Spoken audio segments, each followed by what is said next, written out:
დაახლოებით 1 საათში დაიწყება კენჭისყრა ეუთოს საპარლამენტო ასამბლეის პლენარულ სესიაზე, სადაც საპარლამენტო ასამბლეის წევრები დაამტკიცებენ ჰააგის დეკლარაციას და ამ დეკლარაციაში თავს მოიყრის ყველა ის დოკუმენტი, რომლის განხილვაც უკვე მოხდა გასული დღეების განმავლობაში კომიტეტებში, ჰქონდა მას უმრავლესობის მხარდაჭერა და შესაბამისად ახლა დეკლარაციაში შეიტანენ მათ და სავარაუდოა, რომ ამ დეკლარაციაში მოხდება დოკუმენტები, რეზოლუციები, რომელიც შეეხებოდა საქართველოს და სადაც გაკრიტიკებული იყო საქართველოს ხელისუფლების პოლიტიკა. ეს იქნება უკვე ეუთოს საპარლამენტო ასამბლეის საერთო პოზიცია, რომლითაც ისინი მოთხოვენ საქართველოს ხელისუფლებას, რომ გადახედოს არჩევნების შედეგებს, გამოიძიოს დარღვევები, გაათავისუფლოს პოლიტიკური პატიმრები, რომლებიც ასეთად არიან მიჩნეული უფლებადამცველი ორგანიზაციების მიერ და გარდა ამისა გაიწვიოს რეპრესიული კანონები, რომელმაც შეელახა ადამიანის ფუნდამენტური უფლებები. და სავარაუდოა, რომ სახელისუფლებო პარტიამ ამის შესახებ უკვე იცის, რადგან ქართულ ოცნებას გასული დღეების განმავლობაში ჰქონდა მცდელობა, რომ ეს რეზოლუციები ჩაეგდო, თუმცა კრახით დასრულდა და მას მაინც ჰქონდა ასამბლეის უმრავლესობის მხარდაჭერა. ამის შესახებ საგარეო საქმეთა მინისტრი მაკა ბოჭორიშვილი ანკარაში საუბრობს. ის ამბობს, რომ პოლიტიკურად მიკერძოებულია დოკუმენტები, რომლის მიღებაც ხდება და ეს არის პოლიტიკური დღის წესრიგი ქართული ოცნების წინააღმდეგ და სახელისუფლებო პარტიის სამიზნე არის ერთ-ერთი რეზოლუციის ავტორი ჯო ვილსონი. ტრადიციულად ისინი მხოლოდ ერთ კონგრესმენს აკისრებენ პასუხისმგებლობას იმაზე, რომ შესაძლოა ჰააგის დეკლარაციამ საქართველოსთან დაკავშირებით კრიტიკული სიგნალი გამოუგზავნოს ხელისუფლებას, სწორედ იმ პრობლემების გამო, რომელზე პასუხისმგებლობასაც ისინი ქართულ ოცნებას აკისრებენ და შესაბამისად მაკა ბოჭორიშვილი კიდევ ერთხელ იყენებს ამ შესაძლებლობას, რომ პარტნიორებს თავს დაესხას. კონკრეტული აქტორები ჩვენ ვხედავთ, რომ იყენებენ ნებისმიერ ფორმატს, მათ შორის საერთაშორისო ორგანიზაციებში, იმისათვის, რომ ის დღის წესრიგი, რომელიც აქვს საქართველოს წინააღმდეგ, იყოს მაქსიმალურად გამოყენებული და საერთაშორისო ინსტიტუტებიც ამ მიზნებისთვის გამოიყენონ.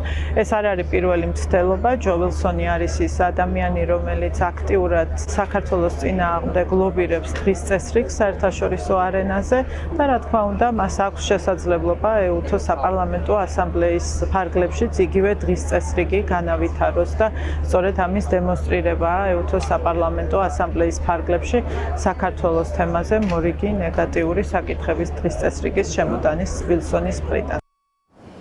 პრობლემები, რომელზეც საუბარია ამ რეზოლუციებში, არის მთავარი ბარიერი საქართველოსთვის ევროინტეგრაციის გზაზე, თუმცა სახელისუფლებო პარტია პასუხისმგებლობის აღების ნაცვლად თავს ესხმის ევროკავშირს და მათ შორის ამ მიზნით გამოიყენა ტრიბუნა შალვა პაპუაშვილმა სერბეთში, სადაც ის უკრაინელი კოლეგის ინიციატივით იმყოფება კანდიდატი ქვეყნების პარლამენტის თავმჯდომარეების კონფერენციაზე და ამ კონფერენციაზე პარლამენტის თავმჯდომარე საუბრობდა, რომ ევროკავშირი ხელოვნურად აფერხებს ქვეყნების გაწევრიანებას ევროკავშირში და ხელოვნური დაბრკოლებები არის მათი პოლიტიკა საქართველოსთან დაკავშირებითაც. ოპოზიციაში კი ამბობენ, რომ ის თუ რის გამო საქართველო არის ახლა ჩამორჩენილი ევროინტეგრაციის გზას, სწორედ სახელისუფლებო პარტიის პოლიტიკის შედეგია და მათ აქვთ ასევე ეჭვი, რომ საგარეო პოლიტიკის შეცვლას გეგმავს სახელისუფლებო პარტია, თუმცა ერთი რამ არის ცხადი, რომ ქართული ოცნება ამ საერთაშორისო ტრიბუნებს, სადაც აქვს შესაძლებლობა, რომ სიტყვით გამოვიდეს, იყენებს იმისთვის, რომ თავს დაესხას ევროპელ პარტნიორებს და ცდილობს, რომ მისთვის სასარგებლო შედეგი დადოს, თუმცა ჩანს, რომ მაგალითად ეუთოს საპარლამენტო ასამბლეაში ეს სახელისუფლებო გუნდს არ გამოუვიდა. ხოცები არიან ლუზერები, როგორც ქვეყნის შიგნით, ასევე ქვეყნის გარეთ. უბრალოდ ქვეყნის შიგნით მათ აქვს მიტაცებული ძალაუფლების ბერკეტები და ქვეყნის გარეთ, სადაც არის თავისუფალი კონკურენცია და სადაც ყველა ობიექტოდ აღიქვება იმათ, რაც არის, ისინი წარმოჩინდებიან იმ ლუზერ იდიოტებად, რაც არიან ქვეყნის შიგნითა წინამძღოლში. საქართველო აღარ არის ამ გაფართოების დღის წესრიგის ნაწილი და ეს არის ქოცური პოლიტიკის პირდაპირი შედეგი და ეს არის რეალურად გამოხატულება იმისა, რომ ქოცებს პლატფორმაც კი აღარ გააჩნიათ, სულ რომ სურდეთ რაიმე ნორმალურის და ეროვნულის სათქმელად. თითოეულ ამ ქვეყანას თავისი გამოწვევები აქვს, თავისი პრობლემები აქვს გაწევრიანების გზაზე, მაგრამ ისინი ყველა მოტივირებულები და რეალურად სურგლებ, მათ შორის სერბეთიც მოტივირებულები არიან, რომ გაწევრიანდენ ევროკავშირში, განსხვავებით სამწუხაროდ ქართული ოცნებისა, რომელთ ქვეყანა მთლიანად მოაქცია იზოლაციაში და არც კი ცდილობს და რეალურად დესტრუქციისთვის იყო იქ აშკარად ჩასული და ეს დესტრუქცია მის გამოსვლებში ძალიან ათელი იყო. თუმცა ამ შეხვედრას და ამ ფორმატს ძალიან სხვა დანიშნულება ჰქონდა, ეს როგორც ისიც უკრაინის ერთ-ერთი ინიციატივა უკრაინას ეკუთვნის და სხვა სულისკვეთება იყო დაგეგმილი და ეს სულისკვეთება დაფიქსირდა კიდევ. უბრალოდ ქართული ოცნება არის დესტრუქციული და არა მხოლოდ ევროკავშირის, არამედ ყველა გაწევრიანების მოსურვო ქვეყნების მიმართაც. თანმიმდევრულად ვითარდება ის ხაზი პროპაგანდისტული, რასაც ხედავთ, მე ერთადერთი მაინტერესებს რა იქნება ამ ხაზის ფორმალური დაბოლოება.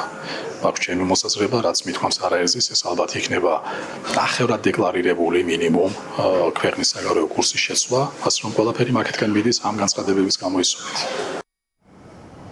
საქართველოს ხელისუფლებისგან პარტნიორები ითხოვენ ადამიანის უფლებების დაცვას და შესაბამისად ისეთი პოლიტიკის წარმოებას, სადაც დაცული იქნება და აღიარებული ევროპული დემოკრატიული სტანდარტები. მათ შორის ამიტომ ხედავენ ისინი პრობლემას საქართველოში პატიმრების არსებობაში, რომელთა საქმეებიც მათი აღქმით არის პოლიტიკურად მოტივირებული და გარდა ამისა პრობლემას ხედავენ კანონებში,